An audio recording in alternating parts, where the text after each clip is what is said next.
दोस्तों नमस्कार। मैं पंडित मिस्टर कुमार लाल किताब ज्योतिषाचार्य आपका स्वागत करता हूँ। ज्योतिष संख्या लाल किताब में आज हम बात करेंगे मित्रों खाना नंबर 5, कुंडली के खाना नंबर 5, जिसका स्वामी सूर्य है और यहाँ पे सिंह राशि बनती है। और यहाँ पे हम आज बात करेंगे राहु देव की।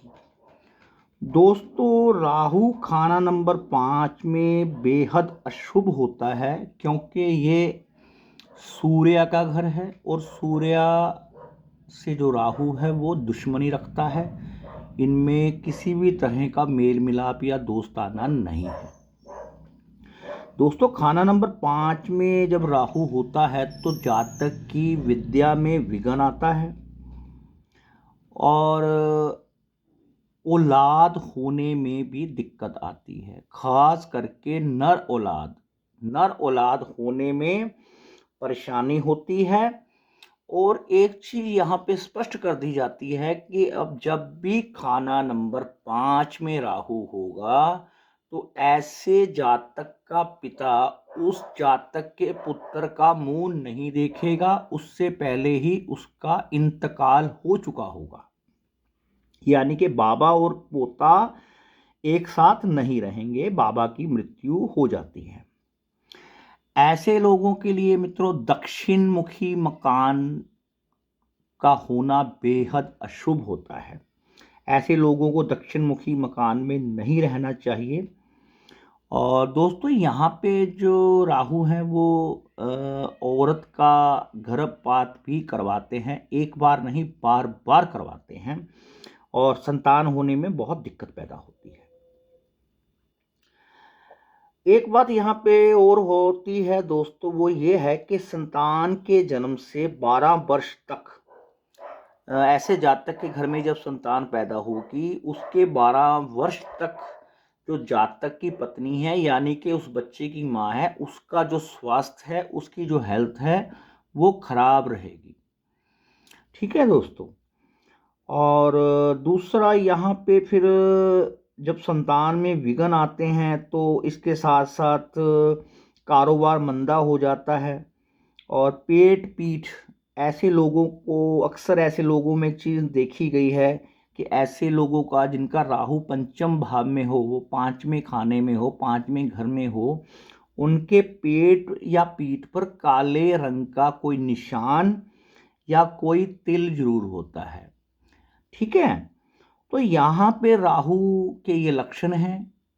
और अब हम बात करेंगे कि क्या रेमेडी की जाए कि यहाँ का जो राहु है उसके अशुभ फलों में कमी आए या वो दुरुस्त होकर अपने शुभ फल देने शुरू कर दे। तो सबसे पहले तो आपको चाहिए कि आप अपनी जो पत्नी है उनसे दोबारा विवाह कीजिए। यानी कि आपको अपनी पत्नी से विधि पूर्वक दोबारा विवाह करना चाहिए। तो राहु के यहाँ पे अशुभ फलों में कमी आती है। और यदि पत्नी की सेहत खराब रहती है तो पत्नी के सिरहाने शुक्रवार की रात को 5 मूली पत्तों के शहद रख दीजिए और सुबह वह जो 5 मूली हैं पत्ते तोड़कर वो मंदिर में आप चढ़ा दीजिए। इससे जो है पत्नी का जो स्वास्थ्य है वो ठीक रहने लगेगा। दूसरी चीज़ यहाँ पे दोस्तों, अगर राहु पंचम में है तो आपको अपने घर में शुक्र की चीज़ें कायम करनी होंगी। तो राहु के अशुभ फलों में कमी आती है। अब मसलन आप आपकी घर की छत है उस पे आप कपास रख सकते हैं। या फिर आप एक काम कर सकते हैं कि गौमूत्र का छिड़काव पूरे घर में करें, खास करके अपने घर की छत पर तो जरूर ही करें। तो यहाँ पे भी इस उपाय से भी राहु के शुभ फलों में कमी आती है। दोस्तों एक उपाय आपको जरूर करना है जो हम अभी बताने जा रहे हैं आपको, कि राहु जब पंचम भाव में होता है तो आपको एक तो दक्षिण मुखी मकान में नहीं रहना। एक बात, अगर मान लीजिए मजबूरी है कोई और आपके पास कोई ऑप्शन नहीं है, आप दक्षिण मुखी मकान में ही रह रहे हैं, तो आप एक काम करें कि आपके घर का जो गेट है, जो मेन गेट है, पिल्लर से लेकर पिल्लर तक आप चांदी की तार जमीन में बिछा दीजिए। उससे राहु के अशुभ फलों में कमी आएगी और शुभ फलों में बढ़ोतरी होगी।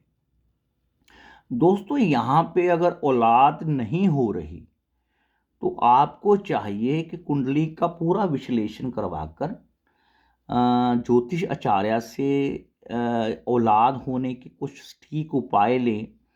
जैसे आप हमसे संपर्क कर सकते हैं, हमसे कुंडली विश्लेषण करवा सकते हैं।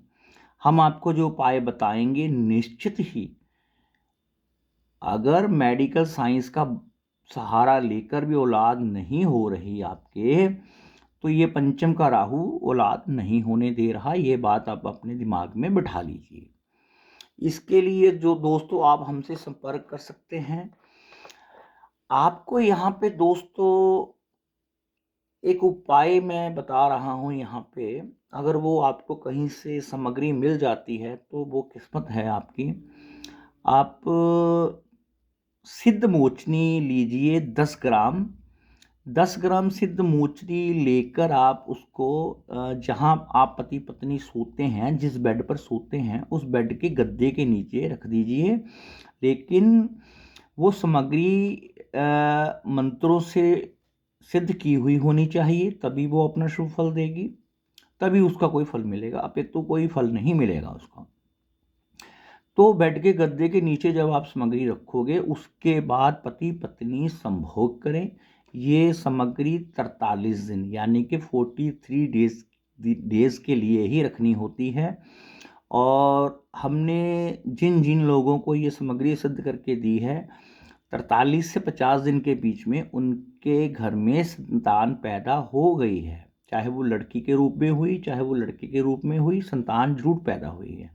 आपको यहाँ पे सिद्ध मोचनी का उपाय जरूर करना चाहिए।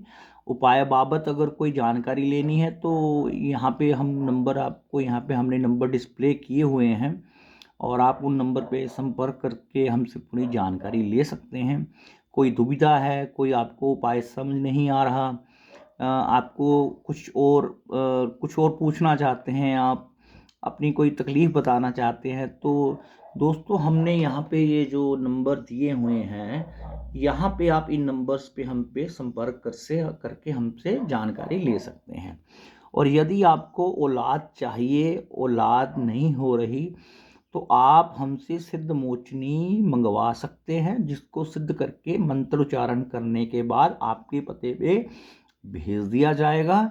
और इस बात का दावा हम करते हैं, इस बात की हम गारंटी लेते हैं कि 43 से 50 दिन के बीच में प्रेगनेंसी जो आपकी पत्नी है उसको प्रेगनेंसी हो जाएगी और आपको भगवान औलाद का सुख देगा। ये सिद्ध मोचनी एक ऐसी सामग्री है जो मंत्रोच्चारण करने के बाद इतनी पावरफुल हो जाती है कि ये बच्चा देने में सक्षम हो जाती है।